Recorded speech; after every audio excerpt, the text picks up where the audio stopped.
नमो अरिहन्ताणं नमो सिद्धाणं नमो आर्याणं नमो वज्रायाणं नमो लोये सौसाहुणं मङ्गलं भगवान् वीरो मङ्गलं गौतमो गणे मङ्गलं कुन्दकुन्दार्यो जैनधर्मोऽस्तु मङ्गलम् सर्वमङ्गलमाङ्गल्यं सर्वकल्याणकारिकं प्रधानं सर्वधर्माणां जैनं जयतु शासनं जैनं जयतु शासनं सर्वव्यापैकचिद्रूप स्वरूपाय परात्मने सोपलब्धि प्रसिद्धाय ज्ञानानन्दात्मने नमः।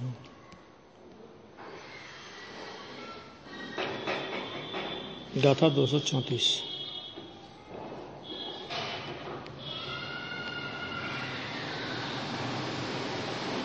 अब मोक्ष मार्ग पर चलने वाले को आगम ही एक चक्षु है, कोमा लगा ऐसा उपदेश करते हैं।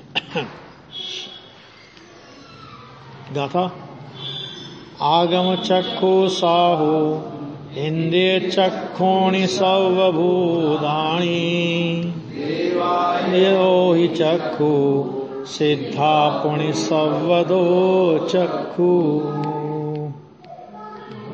आगम चक्षुने सोबोतय चक्षुषे देव अवधि चक्षुने सर्वत्र चक्षु सिद्ध छे। देखो इसमें साधु आगम चक्षु यानी आगम रूप चक्षु वाले हैं। सर्वभूतानि, भूत शब्द जीव के लिए भी प्रयुक्त होता है ना, तो सर्वभूतानि यानी सर्व प्राणी इंद्रिय चक्षु वाले हैं। अच्छा, उनमें देव वे अवधि चक्षु हैं और सिद्ध सर्वतः चक्षु यानी सर्व ओर से चक्षु वाले अर्थात सर्वात्म प्रदेशों से चक्षुमान हैं। ठीक है, इसमें पूरे जीवों का विभाजन कर दिया। सिद्ध सिद्ध मैंने ये उत्कृष्टता की अपेक्षा, पूर्णता की अपेक्षा सिद्ध की बात ली है। अर्यंत उसमें अंतर्गर्भित हो जाते हैं, इतना समझ लेना, ये गुरुदेव के प्रवचन में आया। बाकी साधु को क्या बोला? आगम चक्षु। और बाकी के सभी जीव तो वो इंद्रिय चक्षु है ना। उसमें देवों के लिए अवधि चक्षु लिया और सिद्ध भगवान को और गर्वित रूप से अर्यंत भी ले सकते हैं, तो उनको सर्वतः चक्षु यानी सर्व आत्म प्रदेशों से उनको चक्षुवान कहा। नारकी जीवों के चक्षु नहीं बताए तो समझ लेना वो भी सर्व जीवों में आगे, देवों को थोड़ा विशेष अलग से बताया उनको बस। अब यहां देखो कि प्रथम तो इस लोक में भगवंत सिद्ध ही शुद्ध ज्ञानमय होने से सर्वतः चक्षु हैं। इस लोक में भगवान सिद्ध वो सर्व शुद्ध ज्ञानमय, केवल ज्ञानमय, पूर्ण ज्ञानमय होने से वे सर्वतः चक्षु हैं, एक बात।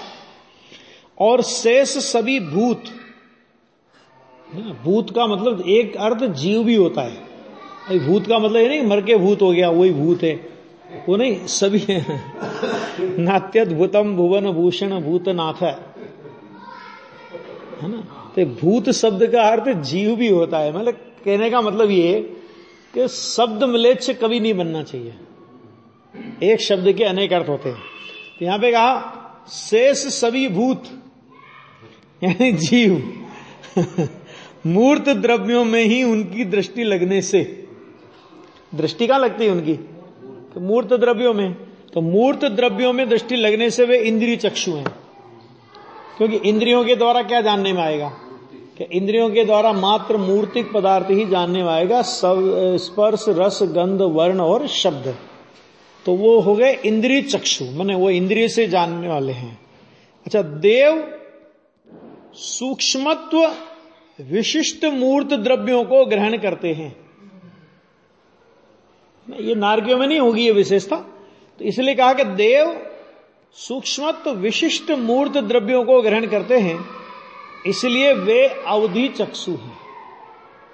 मैंने यहां पे इस गाथा में खाली ये बता रहे हैं कि किस किस जीव के पास क्या क्या चक्षु है। चक्षु का मतलब जानने की व्यवस्था।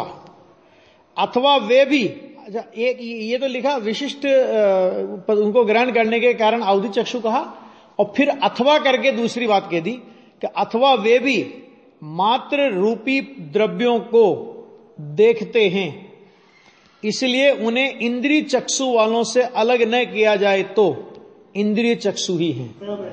तो वो सम्य दृष्टि को तो आत्मा प्रत्यक्ष अनुभव में आता है ना, तो फिर सम्य दृष्टि को इंद्रिय चक्षु कहना कि नहीं कहना?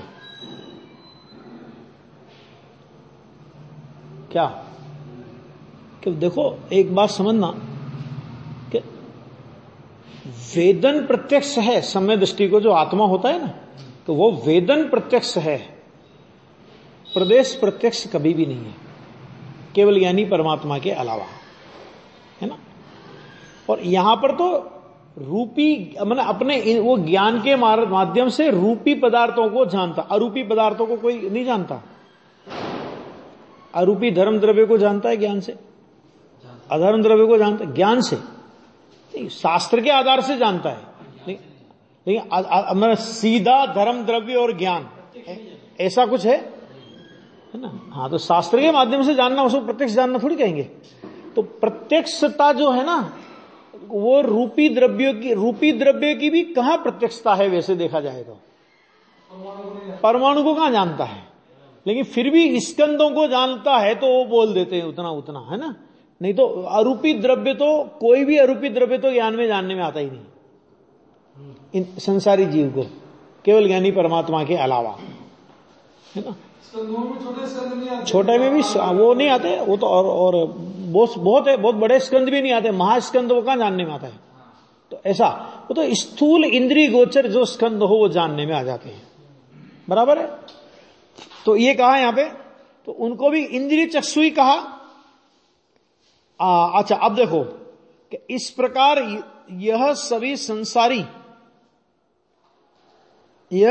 संसारी सिद्धों को अलग कर दो, मोह से उपहत होने के कारण, मतलब क्या, घायल, अशुद्ध, मलिन, भ्रष्ट होने के कारण, उपहत होने के कारण, ज्ञेय निष्ठ होने से।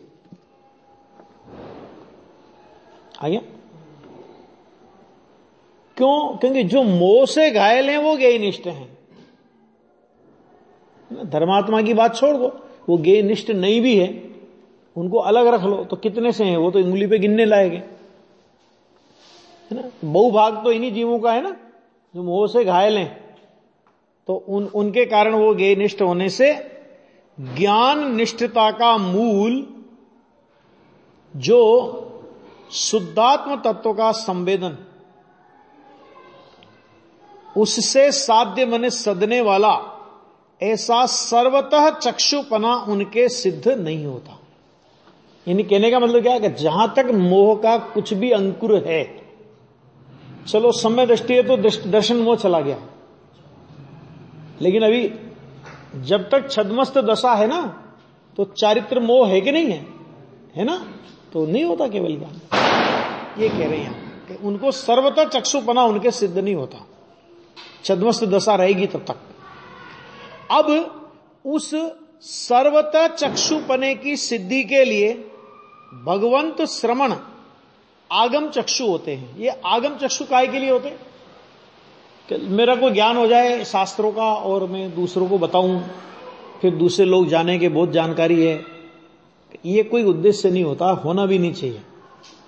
चाहे वो श्रवण हो, श्रवण की बात है, उनको तो होता ही नहीं, किसी के भी जीवन का उद्देश्य ये नहीं है ना।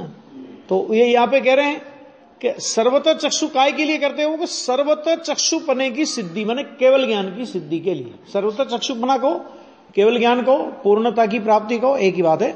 उसके लिए भगवंत श्रवण, देखो एक ना मुनिराज के लिए भगवंत शब्द का प्रयोग किया। कैसे है मुनिराज? तो वे तो भगवंत श्रवण हैं और वे आगम चक्षु होते हैं। आगम चक्षु माने आगम के द्वारा पदार्थों का यथार्थ निर्णय करने वाले होते हैं। मानो वो जो भी वो विश्व को जो देखते हैं वो आगम की दृष्टि से देखते हैं। आगम की दृष्टि से मैंने जिनेंद्र परमात्मा की दृष्टि से, जिनेंद्र परमात्मा ने जिस तरह वस्तु का प्रतिपादन किया उस तरह वो देखते हैं। यद्यपि ज्ञेय और ज्ञान का पारस्परिक मिलन हो जाने से उन्हें भिन्न करना अशक्य है। ये 200 नंबर की गाथा में भी आया था कि ज्ञेय और ज्ञाय की जो ज्ञेय ज्ञाय का जो संबंध है ना, वो कैसा है कि अनिवार्यता है उसकी, ज्ञेय ज्ञाय संबंध की अनिवार्यता। माने ज्ञेय और ज्ञान का पारस्परिक मिलन हो जाने से उन्हें भिन्न करना अशक्य है। इसका मतलब क्या हुआ कि अर्थात ज्ञेय ज्ञान में ज्ञात न हो ऐसा करना अशक्य है। कोई कहे कि ज्ञान तो है, ज्ञान तो मुझे चाहिए, लेकिन मुझे कैसा ज्ञान चाहिए कि जिस ज्ञान में किसी भी तरह का ज्ञेय जैसा आकार नहीं होवे, ऐसा ज्ञान मुझे चाहिए। मुझे दर्पण तो चाहिए, लेकिन कैसा दर्पण चाहिए कि जिसमें मेरे अलावा किसी का चेहरा नहीं झलके। ठीक है ना? होगा ऐसा कुछ? होगा क्या? हा? कुछ नहीं झलकना चाहिए उसमें। तो भाई साहब ये संभव ही नहीं है। ज्ञान हो और उसमें उस प्रकार के ज्ञेयाकार जैसे आकार, भले वो ज्ञान के निर्मित हैं, ज्ञान से बने हुए हैं, लेकिन वैसे आकार प्रतिबिंबित ना हो ऐसा नहीं हो सकता। और उन आकारों के झलकने से ज्ञान में अशुद्धता आ जावे ऐसा नहीं होता, क्योंकि वो तो ज्ञान का परिणाम है। ज्ञेय से उसमें कुछ आया हो तो अशुद्धता हो। देखो ज्ञेय उसमें आकर के मिल गया हो। अशुद्धता कभी आती है? अशुद्धता आती है मिलावट से। मिलावट के बिना अशुद्धता नहीं आती है, बराबर है? तो मिलावट के बिना अशुद्धता नहीं आने से ज्ञान में ज्ञेय मिलता तो है ही नहीं, तो ज्ञान अशुद्ध कहां हुआ? हाँ, ज्ञान में ज्ञेय जैसे आकार देखकर उन ज्ञेयाकारों को अर्थात ज्ञान के आकारों को ज्ञान नहीं जानकर ज्ञेय मानता है, और अज्ञानी ये चाहता है कि ये ज्ञेय मेरे ज्ञान में घुस गए हैं, तो यदि ये ज्ञेय मेरे ज्ञान में से निकलेंगे तो मेरा ज्ञान शुद्ध होगा। समझ में आ गया? वो ज्ञान की रचना है। वो तो ज्ञेय का कुछ है ही नहीं उसमें। ज्ञेय का द्रव्य नहीं है, ज्ञेय का गुण नहीं है, ज्ञेय की पर्याय नहीं है, ज्ञेय के प्रदेश नहीं है, ज्ञेय का अविभागी प्रतिच्छेद नहीं है। उस ज्ञान में ज्ञेयाकार रूप परिणमन में ज्ञेय कर्ता नहीं है, ज्ञेय कर्म नहीं है, ज्ञेय करण नहीं है, ज्ञेय संप्रदान नहीं है, ज्ञेय अपादान नहीं है, ज्ञेय अधिकरण नहीं है। कुछ है ही नहीं। वो तो निरपेक्ष ज्ञान की रचना है। बस इतना है कि ऐसी रचना है, ऐसा सामने ज्ञेय है, तो उसको ज्ञेय ज्ञेय संबंध बोल देते हैं। सच में ज्ञान उस ज्ञेयाकार रूप अथवा ज्ञान की ओर से बोलें तो ज्ञानाकार रूप परिणति के सटकारक उस ज्ञान की पर्याय में है। अरे ज्ञेय में तो है ही नहीं। सच में ज्ञान गुण में और आत्म द्रव्य में भी उस पर्याय के सटकारक नहीं है। क्या कहा? हम तो मानते हैं कि ज्ञेय से ज्ञान हुआ। आचार्य कहते हैं ज्ञान गुण से भी ज्ञान की पर्याय नहीं हुई और आत्मा से भी ज्ञान की पर्याय नहीं हुई, क्योंकि ज्ञान की वो पर्याय भी उस समय का सत स्वतंत्र अहेतुक द्रव्य गुण से हुई। ये तो खाली पर से नहीं हुई, इतना बोलने के लिए है। फिर द्रव्य गुण से पर्याय होती हो तो फिर अभी केवल ज्ञान की पर्याय कर लो। द्रव्य भी है, गुण भी है, और पूरे पूरे हैं, कोई कमी थोड़ी है उसमें, है ना? वो तो पर द्रव्य से जब भिन्नता करनी होवे तो पर्याय कहां से हुई कि द्रव्य में से हुई। तो द्रव्य में कोई ऐसी पर्याय रखी है क्या? द्रव्य ना हो तो पर्याय नहीं होती। ध्यान से सुनना, द्रव्य ना हो तो पर्याय नहीं होती, लेकिन द्रव्य से पर्याय नहीं होती। नहीं, विचार करो ना कि द्रव्य नहीं हो और पर्याय हो जाए, ऐसा कभी नहीं होता, है ना? नहीं तो आप परिचय कैसे दोगे किस द्रव्य की पर्याय है? और द्रव्य से पर्याय होती हो ऐसा नहीं है। क्यों नहीं है? क्योंकि पर्याय भी सत स्वतंत्र अहेतुक है। 270 गाथा है समय सार की, है ना। सत अहेतुक ज्ञप्ति ही जिसकी एक क्रिया है।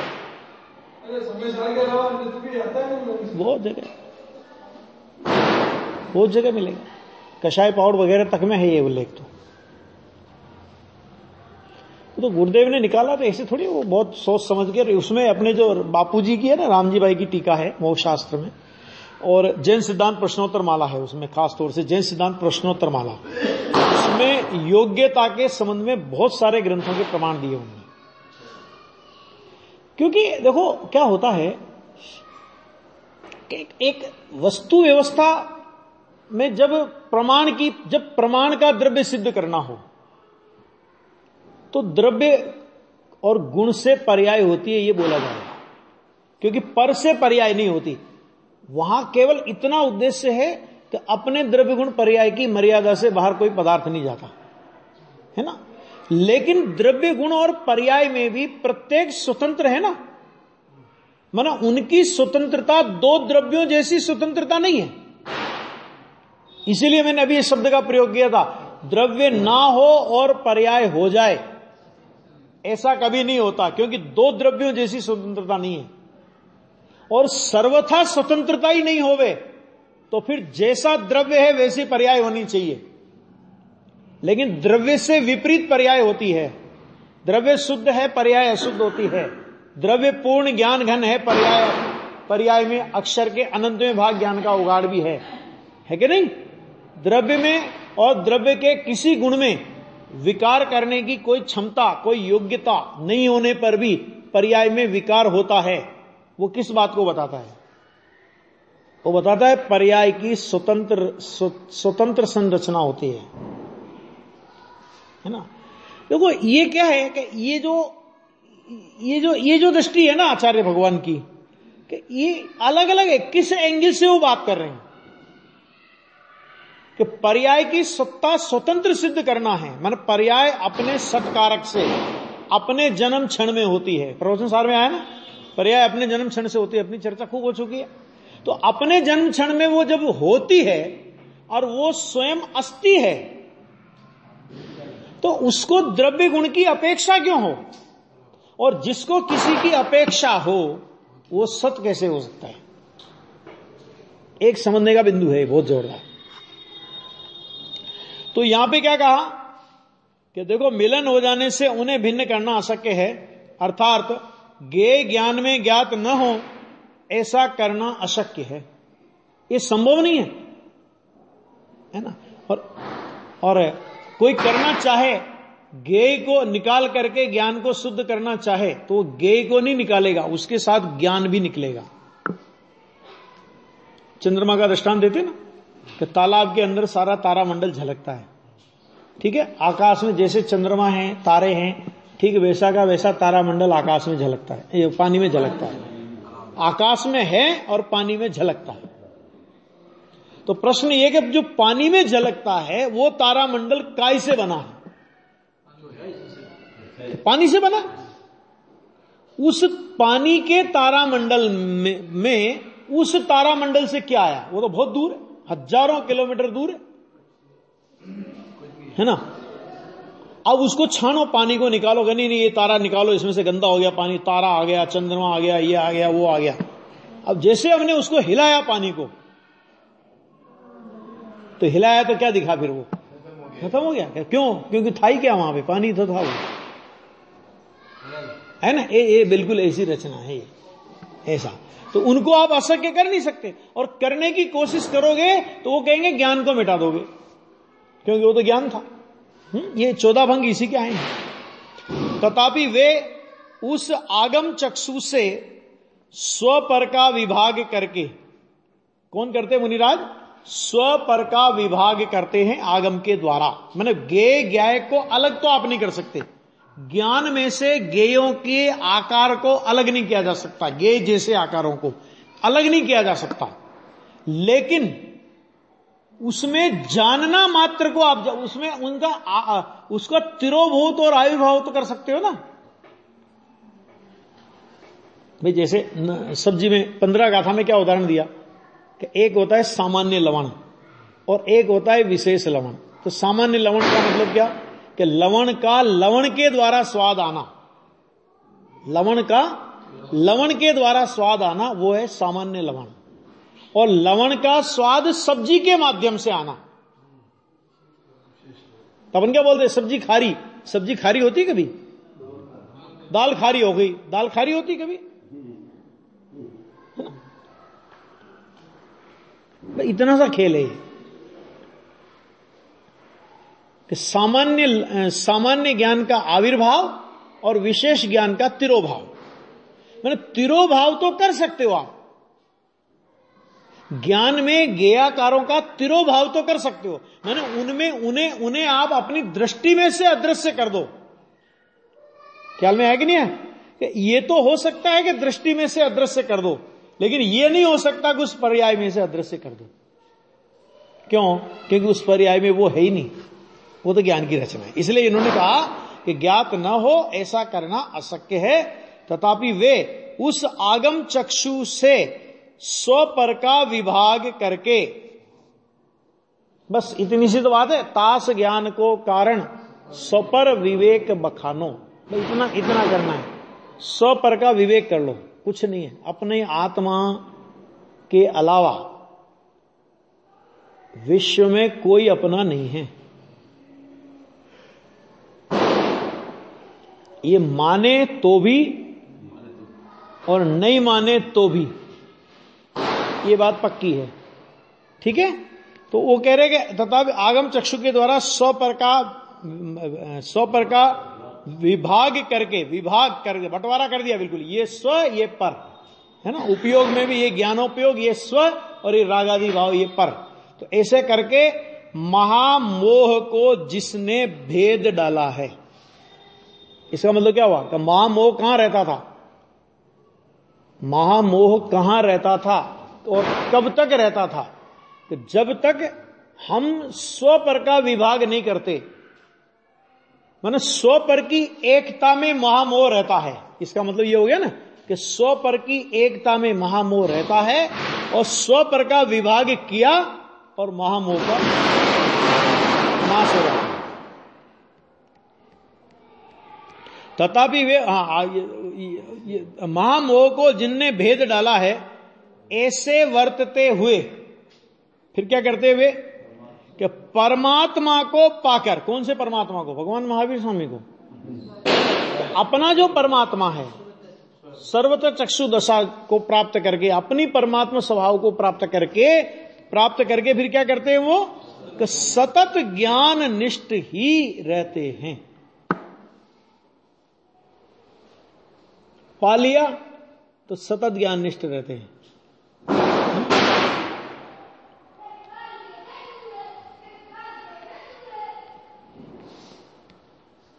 ज्ञान निष्ठि, सतत ज्ञान निष्ठि ही रहते हैं। इससे ऐसा कहा जाता है कि मुमुक्षुओं को सब कुछ आगम चक्षु द्वारा ही देखना चाहिए। ये नक्की हो गया कि क्या इससे निष्कर्ष क्या निकाले हम लोग? निष्कर्ष ये कि जो कुछ भी देखना है आगम चक्षु से देखना चाहिए। आगम चक्षु ने जिनेंद्र परमात्मा के उपदेशानुसार देखना चाहिए। जिनेंद्र परमात्मा ने दो द्रव्यों को मिला हुआ नहीं देखा, है ना, दो भावों को मिला हुआ नहीं देखा। तो हमें भी दो द्रव्यों को मिला हुआ और दो द्रव्य के भावों को मिला हुआ नहीं देखना चाहिए। यदि हम जिनेंद्र परमात्मा के उपदेश से उल्टा देखते हैं तो क्या होगा कि सर्वज्ञ मत से बाहर। यहां कोई लिहाज थोड़ी किसी की, दो द्रव्यों की एक द्रव्य को दो द्रव्यों की क्रिया का कर्ता माने। आत्मा अपनी क्रिया भी करता है और आत्मा शरीर की क्रिया भी करता है। तो एक द्रव्य को दो द्रव्य की क्रिया का कर्ता मानने वाला, वहां पर आचार्य भगवान क्या कहते? सर्वज्ञ भगवान को यह मान्य नहीं है, सर्वज्ञ भगवान को यह सम्मत नहीं है। इसलिए ऐसा मानने वाला सर्वज्ञ भगवान की आज्ञा से बाहर है, सर्वज्ञ के मत से बाहर है, जिन मत से बाहर है। अब इसके अलावा कोई और क्या कह सकते हैं आचार्य भगवान? बराबर ना। ये एक ऐसी बात इसमें आई, अपने को निर्देश दिया कि अपने को सब कुछ आगम चक्षु के माध्यम से देखना चाहिए। बराबर। अब आगे की गाथा देखो। अब यह समर्थन करते हैं कि आगम रूप चक्षु से सब कुछ दिखाई देता है। तो साहब हम आगम चक्षु से देखें, लेकिन आगम चक्षु से दिखेगा क्या? तो भाई साहब आचार्य कहते हैं आगम चक्षु से सब कुछ दिखेगा। सब कुछ दिखेगा मतलब क्या? कि तू सर्वतः चक्षु बन सके, है ना? इतनी चीज तो तेरे को दिख जाएगी कि तू सर्वतः चक्षु बन सके। तो सब कुछ दिखा नहीं दिखे आगम चक्षु से। तो ये बात, इस बात का समर्थन करते हैं। सव्वे आगम सिद्धा अथा गुण पज्ज एहिम चीतेहिम जानन्ति आगमेण ही पेच्छित्ता तेविते समणा। सौचित्र पूर्ण पर्यायुत पदार्थ आगम सिद्ध छे सर्वने जाने श्रमणे देखिने आगम बड़े। नया इसमें अन्वयार्थ, समस्त पदार्थ विचित्र माने अनेक प्रकार की गुण पर्यायों सहित, अनेक प्रकार की गुण और पर्यायों सहित आगम सिद्ध है कि ये आगम में बताया जा चुका है। ये दो तरह से द्रव्यों के स्वभाव की चर्चा ज्ञेय तत्व प्रज्ञापन अधिकार में आई थी। एक आया था द्रव्य गुण पर्याय स्वरूप, और दूसरा आया था उत्पाद व द्रव्य स्वरूप। आया था ना पदार्थ का स्वरूप, कि ये आगम सिद्ध है। अब देखो, केवल ज्ञानी भगवान भी प्रत्येक द्रव्य के द्रव्य गुण पर्याय को अथवा प्रत्येक द्रव्य के उत्पाद व द्रव्य को जानते हैं। बराबर, ठीक है। तीनों काल के उत्पाद व द्रव्य को जानते हैं। बराबर, तीनों काल के द्रव्य गुण पर्याय को जानते हैं, सभी द्रव्यों को। अभी अपन लोग आगम के द्वारा, आगम को जानने वाला आगम के द्वारा क्या जानता है?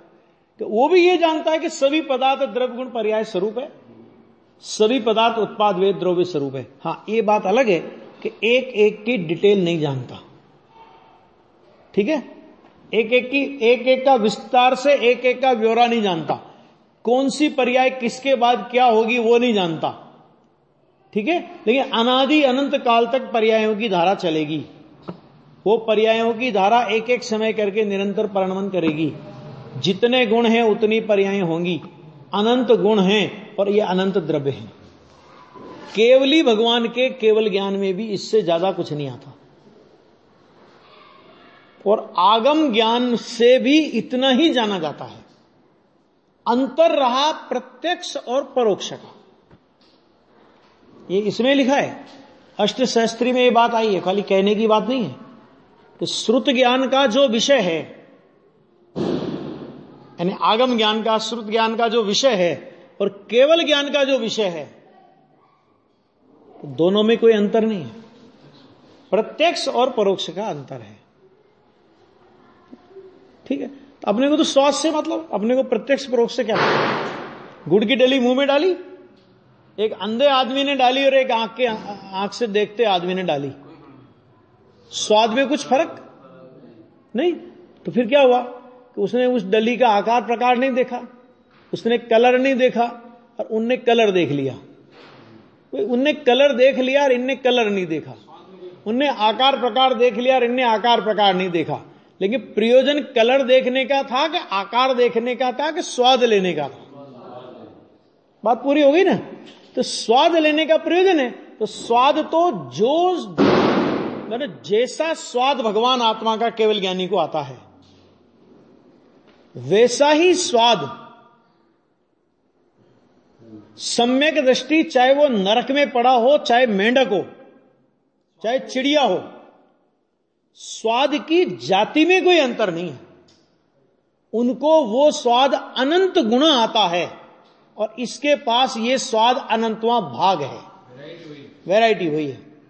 किसी के पास 1 मण सोना हो और किसी के पास 1 ग्राम सोना हो, समझा गया? सोने की जाति में क्या अंतर है? कोई अंतर नहीं है, मात्रा का अंतर है। तो वो कह रहे कि भाई आगम से सिद्ध है ना, और आगम से ये बात सिद्ध हो गई, ऐसे आगम का जिसे भरोसा आ गया, उस आगम के भरोसे, क्योंकि कोई पहले कहे कि मेरे को पहले केवल ज्ञान हो और बाद में मैं शुद्धात्मा का आश्रय करूंगा, तो ये तो विधि नहीं है ना कि तू शुद्धात्मा का आश्रय कर केवल ज्ञान होगा। कि मैंने तो शुद्धात्मा देखा ही नहीं, केवल ज्ञानी भगवान तो प्रदेश देखते, मैं भी प्रदेश देखूंगा तब तो आत्मा का आश्रय करूंगा। कि देखो, आत्मा के प्रदेशों से सुख का कोई संबंध नहीं है, आत्मा के आकार प्रकार से सुख का कोई संबंध नहीं है। आदिनाथ भगवान की अवगाहना कितनी है? 100-500 दोनों, सिद्धालय में भी उतनी होगी, ठीक है। और महावीर भगवान की अवगाहना 7-8 है, यहां भी 7-8 थे तो वहां भी किंचित न्यून 7-8। तो अभी आदिनाथ भगवान को जो सुख आ रहा है और महावीर भगवान को जो सुख आ रहा है, उसमें कोई अंतर? आकार के प्रदेशों के आकार की अपेक्षा से कोई अंतर? जब भगवान का उतना उनका आदिनाथ भगवान का शरीर, उनका आत्मा के प्रदेश इतने फैले हुए, तो केवल ज्ञान उनके सारे आत्म प्रदेशों में फैला हुआ, और महावीर भगवान का केवल ज्ञान 7 हाथ के प्रदेशों में फैला हुआ है ना। तो थोड़ा भगवान आदिनाथ को दूरबीन की तरह बड़ा बड़ा दिख रहा होगा। दूरबीन नहीं देखते दूरबीन से अपन लोग, ऐसे उनको बड़ा बड़ा दिख रहा होगा, और भगवान महावीर को थोड़ा छोटा छोटा दिख रहा होगा। तो थोड़ा वो कुछ है ऐसा? कुछ नहीं भाई, प्रदेशों से कोई लेना देना ही नहीं है ना। इसलिए कहते हैं तो आगम और आगम श्रुत ज्ञान का और केवल ज्ञान का विषय समान है। 33 नंबर की गाथा में इसी प्रवचन सार में बात आ चुकी। केवल ज्ञानी भगवान केवल ज्ञान के द्वारा आत्मा को जानते हैं, इसलिए केवली है।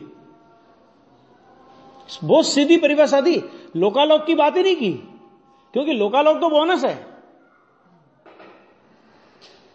लोकालोक को जानने के लिए भगवान का प्रयत्न कहां हुआ था? वो तो सहज ही ज्ञान की स्वच्छता में झलक गया। तो उन्होंने कहा केवल ज्ञानी परमात्मा माने क्या? कि केवल ज्ञान के द्वारा अनादि अनंत भगवान आत्मा को जानते हैं, माने केवल ज्ञान के द्वारा आत्मा को जानते हैं, इसलिए वे केवली हैं। और अमृतचंद्र आचार्य ने कहा कि हम श्रुत ज्ञान के द्वारा आत्मा को जानते हैं, इसलिए हम श्रुत केवली हैं। अब वो द्वासांग के पाठी वाले श्रुत केवली की बात नहीं है यहां पे। श्रुत के द्वारा केवल आत्मा को जानते हैं, और वे केवल ज्ञान के द्वारा केवल आत्मा को जानते हैं। माने आत्मा को जानना प्रयोजन है। अब तुम केवल ज्ञान के द्वारा जान रहे हो तो केवल ज्ञानी हो, केवली हो, और हम श्रुत ज्ञान के द्वारा जान रहे हैं तो श्रुत केवली है। ये 3 नंबर की गाथा में आचार्य अमृतचंद्र देव के स्पष्ट शब्द हैं, हम भी श्रुत केवली हैं। ये शब्द है सीधा सीधा। अध्यात्म को पढ़ना, ये गाथा जो 9वीं 10वीं गाथा, यही गाथा 9वीं 10वीं समय सार में आई। निश्चित शुद्ध केवली, व्यवहार शुद्ध केवली की बात करी ना वहां पर भी, तो वहां पर भी यही बात आई।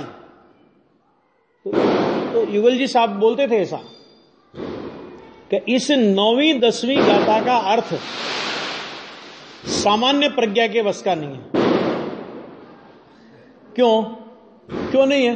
क्योंकि अभी उसको नरक में पड़ा हुआ नारकी सम्य दृष्टि धर्मात्मा वो श्रुत केवली है। अभी तो इसमें तकलीफ होती है लोगों को। तो अभी तो स्थितियां अलग है ना। मैंने जब भाई सीधा सा अर्थ क्या हुआ? श्रुत ज्ञान के द्वारा आत्मा को जानते हैं, इसलिए हम श्रुत केवली हैं।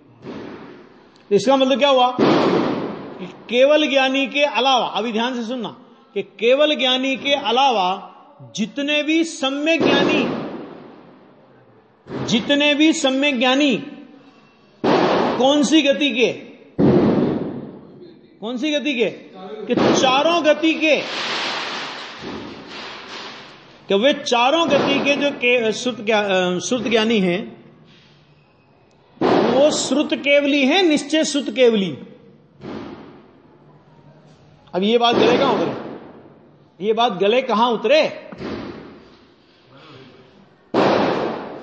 और ये मेरा तो वचन नहीं है ना, ये तो अमृतचंद्र आचार्य का वचन है। समय सार की टीका में भी उन्होंने लिखा, और प्रवचन सार की टीका में तो स्पष्ट ही लिख दिया कि हम भी श्रुत केवली है ना। और अभी भी लोग वही घटाए जा रहे हैं। और मैं कहती द्वाद सांग के पाठी की वहां विषय नहीं है, वहां ये अध्यात्म कथा है। अध्यात्म कथा मैंने सीधा कि आत्मा को जानने का हमारा प्रयोजन है। तुम किससे आत्मा को जानोगे? दो ज्ञान से आत्मा को, मति ज्ञान पूर्वक शुद्ध ज्ञान से आत्मा को जानते हैं, या तो केवल ज्ञान से आत्मा को जानते हैं। बात पूरी हो गई ना? बाकी क्या बचा? तो केवल ज्ञान के द्वारा जानते हैं तो केवली हैं, शुद्ध ज्ञान के द्वारा जानते हैं तो शुद्ध केवली हैं। नहीं आया समझ में? आ गया? अब नारकी को श्रुत केवली कहना, सैनिक राजा का जीव, नरक में पड़ा हुआ सैनिक राजा का जीव, वो निश्चय श्रुत केवली है। ये गले उतरेगी किसी को? है? उतरेगी? और नहीं उतरेगी तो नहीं उतारने से थोड़ी काम चलेगा। जिनवाणी तो कह रही है नहीं। चिड़िया को सम्य दर्शन हो गया, वो चिड़िया श्रुत केवली है, वो मेंढक श्रुत केवली है, निश्चय श्रुत केवली। ये शास्त्र बोलता है। अभी क्या बोले इसमें? समझ में आएगा कि नहीं आएगा? तो देखो भाई, इसलिए कहते आगम सिद्ध है। वो तो सब द्रव्य के जो पदार्थ हैं उनके विचित्र अनेक प्रकार की गुण पर्याय सहित वे हैं कि ये तो आगम सिद्ध है, आगम से सिद्ध होता है ये तो। अच्छा, अभी देखो, उन्हें भी वे श्रवण आगम द्वारा वास्तव में देखकर जानते हैं। 37 नंबर की गाथा है अपने समय सार की, उसमें भी ये विषय काफी आया है, शुद्ध ज्ञान और केवल ज्ञान का। जितना और जैसा केवली जानते हैं उतना और वैसा ही शुद्ध ज्ञानी जानता है। अंतर प्रत्यक्ष और परोक्ष का है।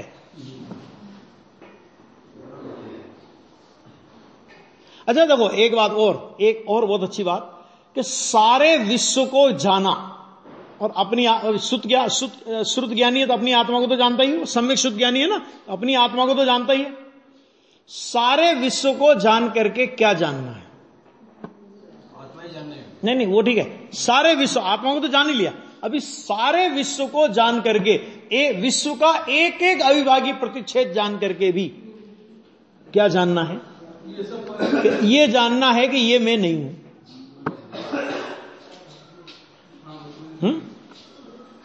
आया ना? तो ये जानना है ना कि ये मैं नहीं हूं। तो मतलब उनकी डिटेल जानने के बाद भी यही जानना है कि ये मैं नहीं हूं।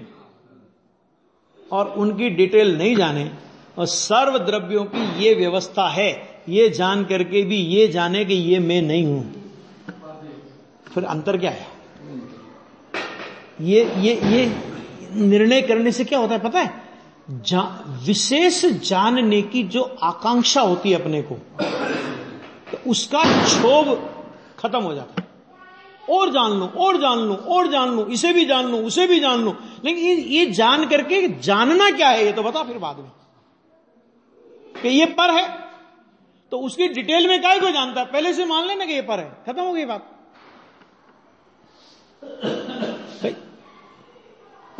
सारी बिजोलियां के गांव में, सारी बिजोलियां के घरों में, सब घर, एक एक घर के बाहर घूम करके भी अपने को क्या जानना है कि ये घर हमारा नहीं है, अपने घर पे आना है, ये जानना है ना। तो अब सारे घर में चक्कर लगाने से जरूरत क्या है? अपने घर में आ जा, नक्की हो गया कि सारे घर हमारे नहीं है। भाई इतनी सी बात है। ये है भाई, बहुत गजब है। देखो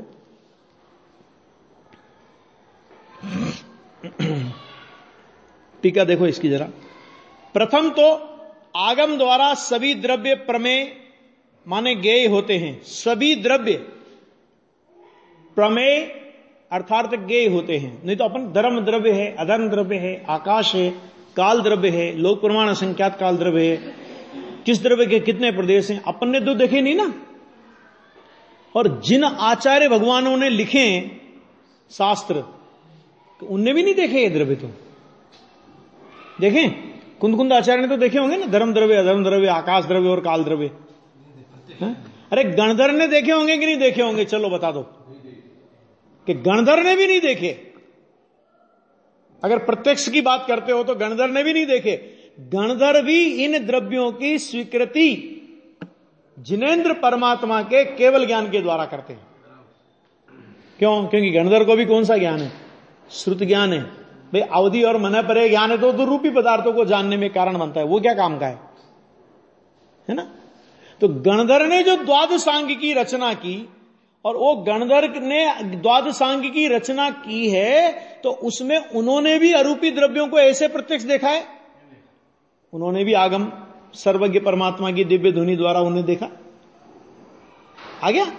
तो इसलिए कोई ऐसी बात नहीं है कि नहीं वो तो गणधर जैसा हमारा ज्ञान होता तो शायद हम देख लेते। तो ऐसा कुछ नहीं, हम भी नहीं देख सकते। हमको सर्वज्ञ परमात्मा की आज्ञा से ही ये बात स्वीकार करते हैं अपन लोग, और करना चाहिए। क्यों?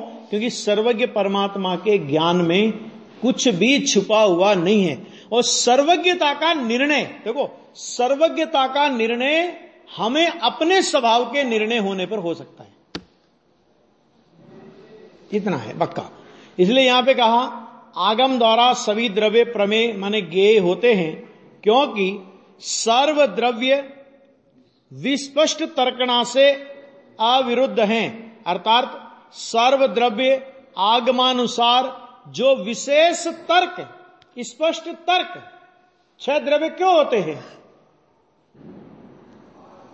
कि काम 4 होते हैं। जी और पुद्गल को तो आप नक्की आराम से कर सकते हो, क्योंकि पुद्गल दिखाई दे रहा है और ये शंका हो रही है कि जीव कहां है, जीव किसने देखा पुद्गल? तो जी और पुद्गल की सिद्धि तो अपन ऐसे कर सकते हैं। उसके बाद 4 काम बचते हैं, चलने का काम, ठहरने का काम, रहने का काम और बदलने का काम।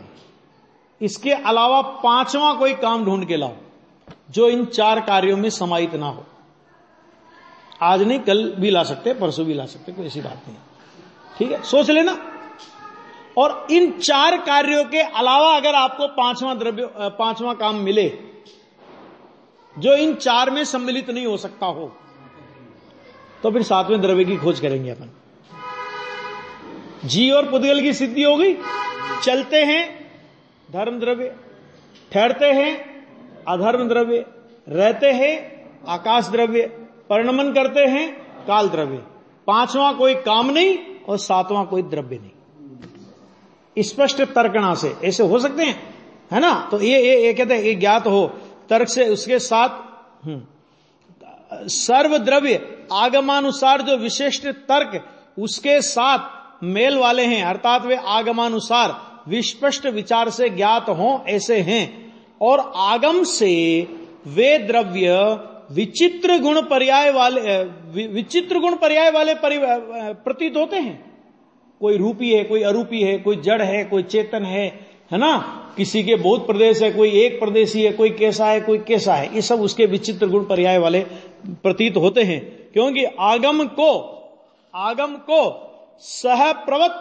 सहप्रवृत्त माने गुण। क्या कहा? सहप्रवृत्त किसे कहते हैं? गुण। और क्रम प्रवृत्त माने पर्याय। अनेक धर्मों में व्यापक माने अनेक धर्मों को कहने वाला अनेकांतमय होने से आगम को प्रमाणता की उपपत्ति है, अर्थात आगम प्रमाणभूत सिद्ध होता है। क्रमवर्ती गुण, अक्रमवर्ती गुण और क्रमवर्ती पर्यायों को बताता है वो, इसे प्रमाणता को सिद्ध होता है। इससे सभी पदार्थ आगम सिद्ध ही हैं। आगम से सिद्ध ना हो वो पदार्थ नहीं है ऐसा। और वे श्रवणों को स्वयमेव ज्ञेयभूत होते हैं, स्वयमेव जानने में आते हैं, क्योंकि श्रवण विचित्र गुण पर्याय वाले सर्व द्रव्यों में व्यापक यानी सर्व द्रव्यों को जानने वाले अनेकांतात्मक श्रुत ज्ञानोपयोग रूप होकर परिणमित होते हैं। श्रुत ज्ञानोपयोग रूप होकर के, है ना? इससे ऐसा कहा है कि आगम चक्षुओं को, अर्थात आगम रूप चक्षु वालों को कुछ भी अदृश्य नहीं है, माने उनकी नजर से कुछ भी छुपा हुआ नहीं है। इस तरह ये 235 नंबर की गाथा पर चर्चा हुई। अब आगे ये बात आएगी कि आगम ज्ञान तत्पूर्वक, माने आगम ज्ञान पूर्वक तत्व सद्दान और तद उभय पूर्वक, मैंने तत्व आगम ज्ञान और तत्व सद्दान पूर्वक संयत तत्व की युगपत्ता को मोक्ष मार्ग पना होने का नियम करते हैं। अर्थात ऐसा नियम सिद्ध करते हैं कि आगम ज्ञान, तत्पूर्वक तत्व सद्दान और उन दोनों पूर्वक संयत पना, इन तीनों का साथ होना ही मोक्ष मार्ग है। ये बात यहां पर आगे सिद्ध करेंगे।